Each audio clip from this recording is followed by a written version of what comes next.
first video of this YouTube channel, and in this first video we'll introduce the first topic that we'll talk about on this channel. It will be quite long, there will be a lot of content, and I hope you will enjoy it. I hope this will relax you, maybe help you fall asleep, but at the same time I hope this will help you learn some new things, revise some things. Maybe you're a student, maybe you have an exam coming up, and I hope this will be useful to you. Then the first topic we're going to introduce today is corporate finance. So let's get started.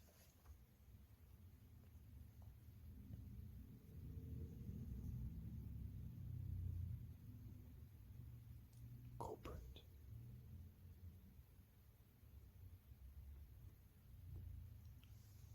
finance. Corporate finance. So you can see already that the two words here are corporate, linking the topic to the corporation, the business, and finance. And I guess you're familiar with this term. We know that the corporation pays for its real assets, but it pays for its real assets. So for example, a factory or a tool and so on, by sending claims on those assets and the cash flows that they will produce. So for example, if I want to buy a factory, I can raise capital to buy the factory by selling you a claim of ownership on the factory and a certificate that will mean that you will get a percentage or everything in terms of cash flow that I will produce using this factory. And those claims are known as financial assets.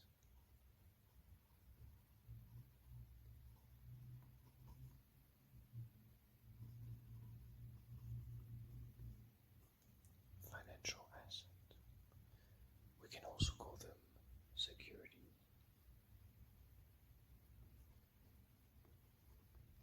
And these can be traded in the financial market.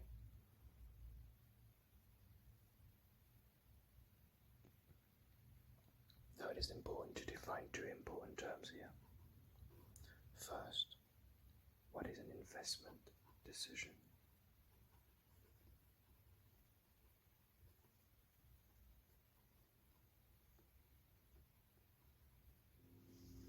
An investment decision. An investment decision is, for example, the purchase of real assets, the management of assets in place, or deciding when to shut down assets when they're not profitable, for example. You could say you're shutting down a factory because it's not profitable enough. And this decision has other names. It's also known as capital budgeting.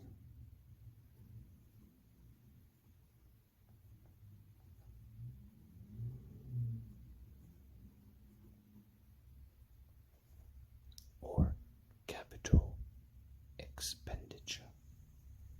Capital expenditure.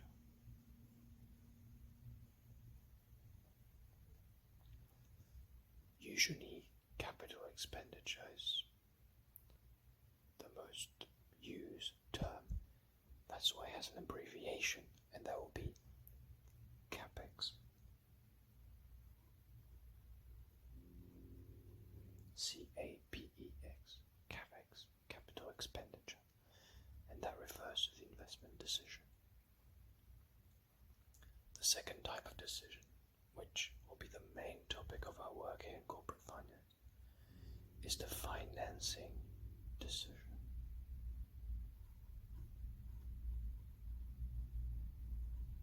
Financing decision.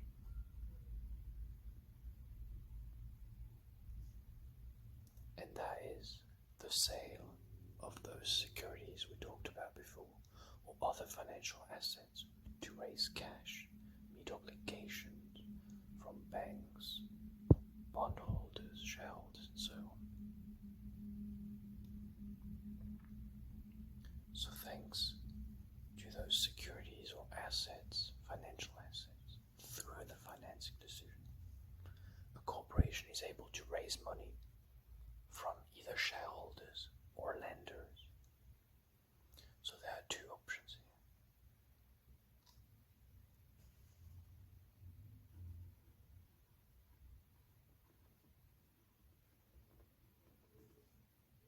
To raise money, two options. Lending. So that's through lenders or through shareholders and through equity.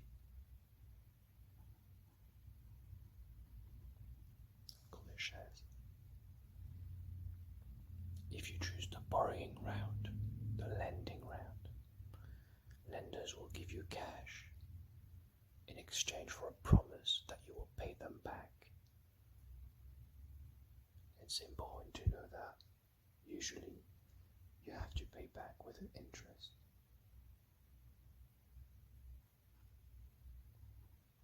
I'll note down plus R. R will refer to the interest rate in our conversations.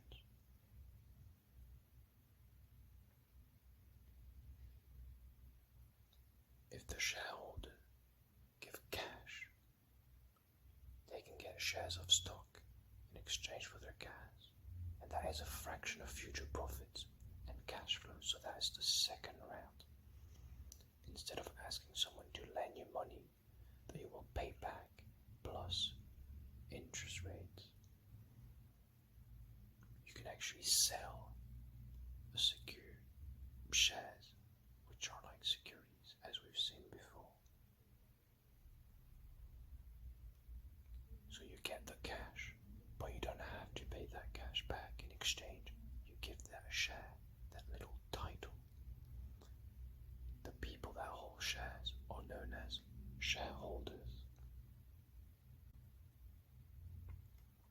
A share entitles the shareholders to some future profits, a share of the future profits of the company, and thus a share of your future cash flow. So an important term here is obviously equity, because shareholders are equity investors. They contribute to the equity financing of the firm. And that choice between, are we going to raise money through lending or through shares and shareholders, is called the capital structure decision. The capital structure decision. K will be capital.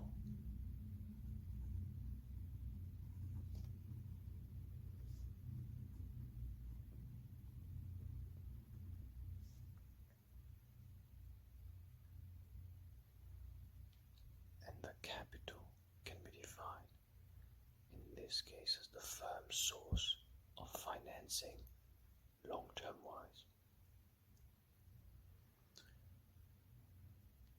Now if you choose the equity route, you have two ways, two subways in which you can finance using equity.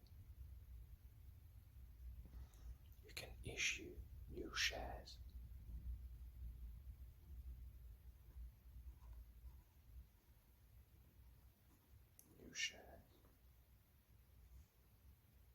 Or the other option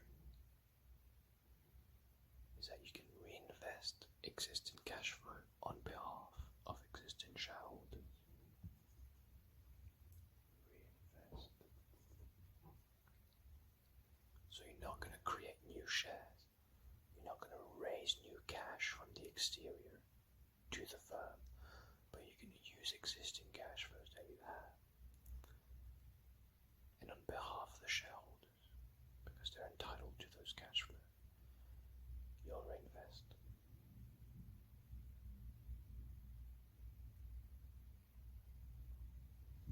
Now, if there's cash left in the bank at the end of the finance of the project you wanted to reach, that cash may be held in reserve.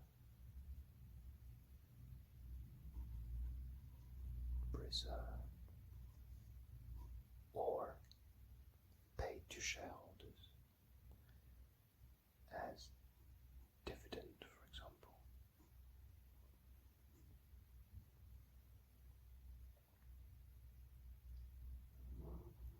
The two main ways to pay to shareholders are by giving dividends, so literally giving them cash, or by allowing them to repurchase shares and buy back their shares.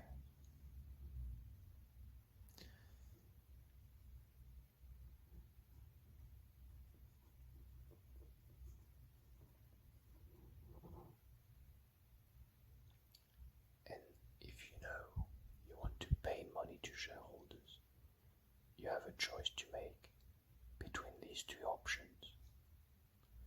And that choice here is known as another type of decision. There are a couple of them. That choice you have to make between dividends and repurchase is known as the payout decision.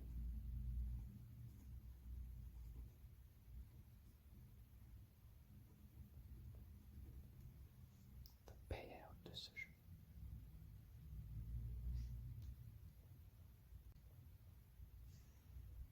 Now that we've seen roughly the main decisions that we're going to be looking at, so investment decision, remember, capex, and we're interested in financing decision, that is raising money through lending or equity.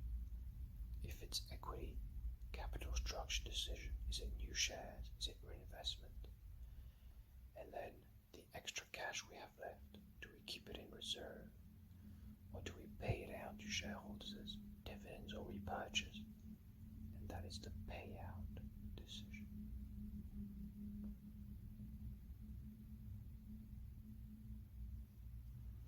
Now let's introduce another important concept, and that is market value. And market value is also known as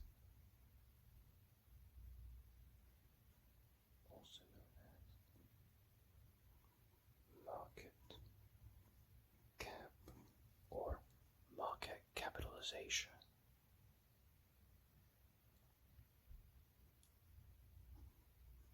That is the same thing, and it is equal to the number of shares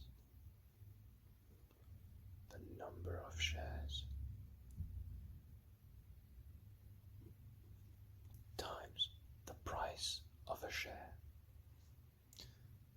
So if, example, Facebook would have 100 shares at the price of $1, their market value or market capitalization or market cap, would be 100 times 1 equals 100. For example, $100. Another example would be if Barclays Bank was publicly traded and had 1,000 shares at £10 each, that would be 1,000 times 10. So that would be £10,000 worth of market value. Now just to go back real quick to these two main decisions we've introduced at the beginning, it's usually said that the financing decision is not the one that adds the most value to the business. You're not going to make a lot of money by having good financing decisions and making good financing decisions. It's mostly by investing properly that you will make a big amount of money, you will create a lot of values. But the financing decision can be very detrimental to your business. business if it's very badly handled. Bad financing decisions may not create that much value if they're good, but if they're bad, they may destroy a lot of value because they may ruin your good investments.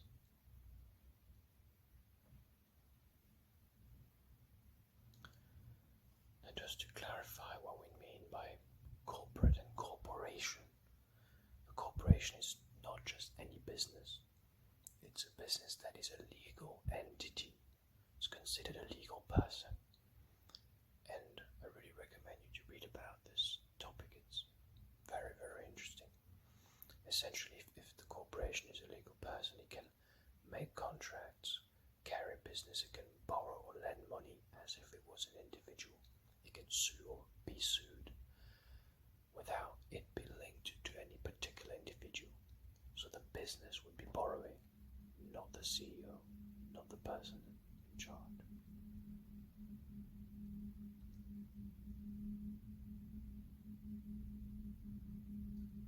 Now let's talk a bit more about the financing decision and the finance goal of the corporation.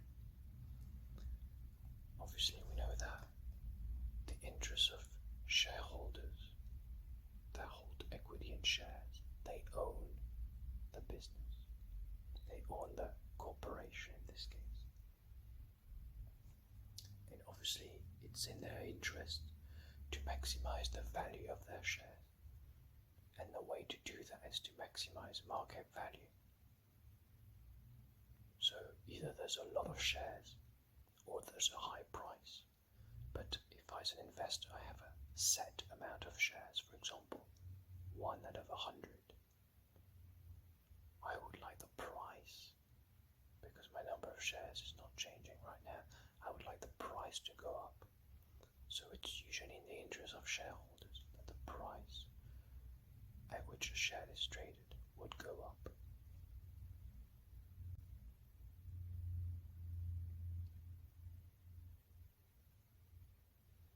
Financial markets allow shareholders to manage their own savings and investment plans.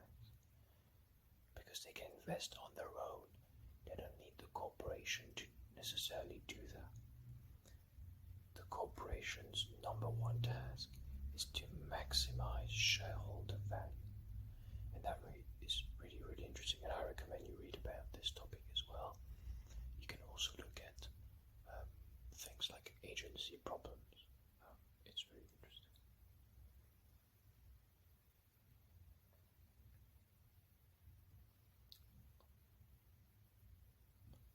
So we've explained that the goal of the shareholders that own the corporation is to maximize market value and maximize profit. But profit is quite a vague term. So we can go further in there and say that a corporation may be able to increase profits by either cutting on other spending, but that may result in lower long-term profits, or spending more now, but that will result in probably lower short-term profits.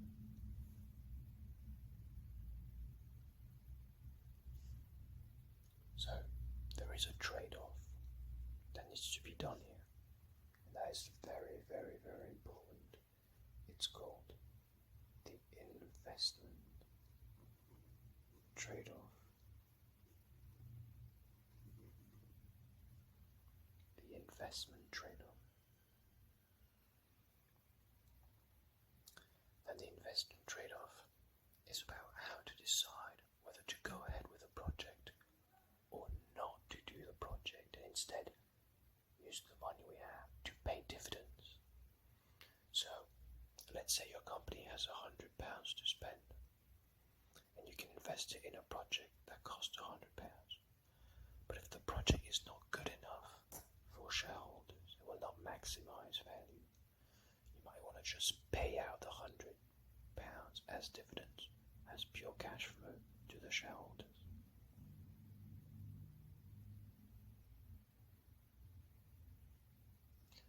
Now, whether to pursue the project or not depends on the project rate of return, and that is a very, very, very important concept that we'll talk about in all those corporate finance finance related videos.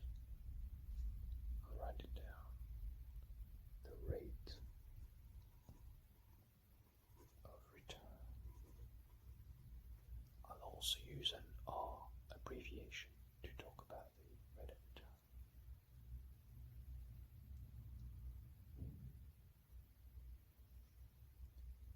Now, what's very important to know, you want to know the rate of return of the project you want to pursue, and you also want to know the rate of return that the shareholders can get by themselves on their own by investing in the financial markets. Obviously, it's very important to consider risk in this perspective, and we'll talk about risk a bit more in other videos. So as long as the corporation propose investments that offer higher rates of return than what shareholders can get for themselves on the market, then shareholders will definitely support the investment, because the stock price will rise, because that means that the projects your company is pursuing at the moment offer a higher rate than the market at a similar risk, and so obviously everyone wants to invest in it, and that's a high demand, and so the price will rise.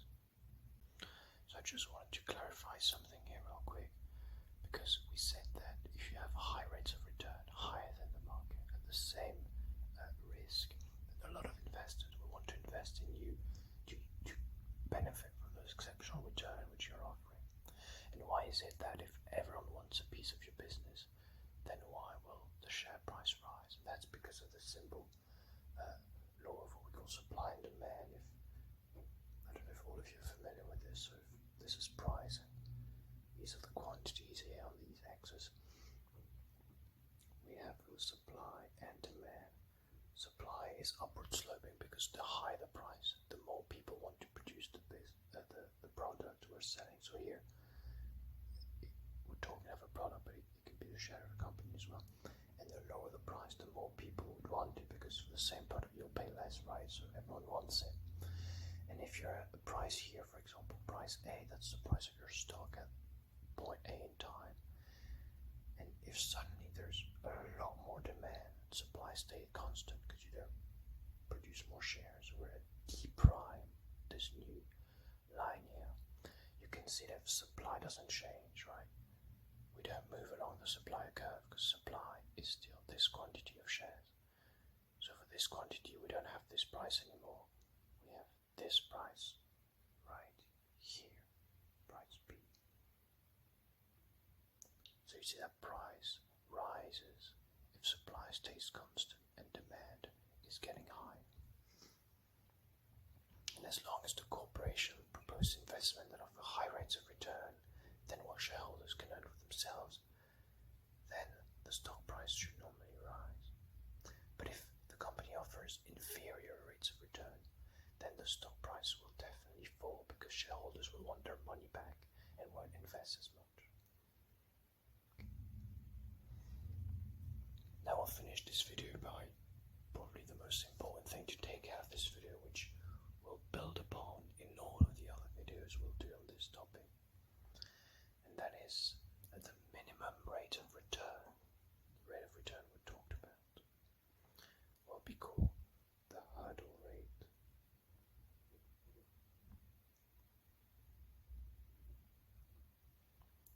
The hurdle rate. Also known, and that's the term we'll be using, as the cost of capital. Essentially what you need to attract the capital. It is an opportunity cost of capital, because if a corporation invests cash on behalf of the shareholders lose the opportunity to invest that cash somewhere else on their own. So you have to hire a high enough rate that you will increase their value, even though they're not investing the cash on their own. How to increase value? We've seen it before. A corporation increases value by accepting all investments or projects that earn more than what shareholders could get on their own on the financial market. And that rate of return they can get, we call it the opportunity cost of capital.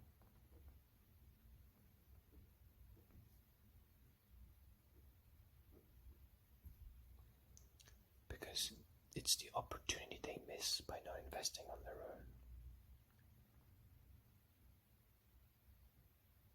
It's the expected return that investors can achieve in the financial market at the same level of risk.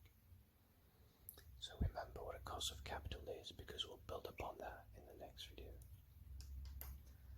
I hope you've enjoyed this first introduction to the world of corporate finance, and we'll definitely dive into more details in the next couple of videos. Do leave a like if you enjoyed the video, and leave a comment below. I really am looking forward to know what you think about this type of video, and I hope this will be very insightful. Until then, see you later.